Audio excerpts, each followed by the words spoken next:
Welcome back to Keep Math Easy. Today let's discuss the parked car problem. This problem says the relationship between the amount of time a car is parked in hours and the cost of parking in dollars can be described with a function.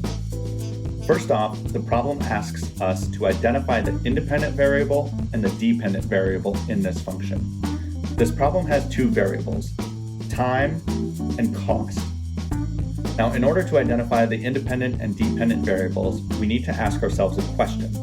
Does the cost of parking depend on the time the car is parked, or does time depend on the cost of parking? Since the cost is dependent on the time, the cost is our dependent variable. And so time is our independent variable. Number 2, describe the function with a sentence of the form, blank is a function of blank. Since cost depends on time, we can rewrite this as cost is a function of time.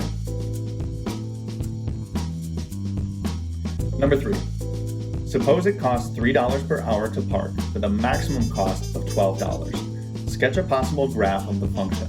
Label the axes. So let's start by labeling our axes. The dependent variable, the cost, always goes on the y-axis. So we will label that here. The independent variable always goes on the x-axis. So we will label that here. So we've labeled our axes with 1, 2, 3, and 4 representing hours, and our y-axis with 6, 12, and 18 representing dollars.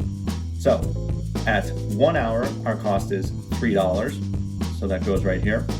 At 2 hours, our cost is $6. At 3 hours, our cost is $9. And at 4 hours, our cost is $12. Now, if we were to extend it beyond 4 hours, the line would become flat because the problem states that there is a maximum cost of $12.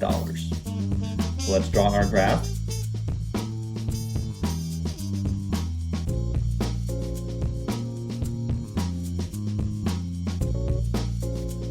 And that is what our graph should look like, linear and then flat.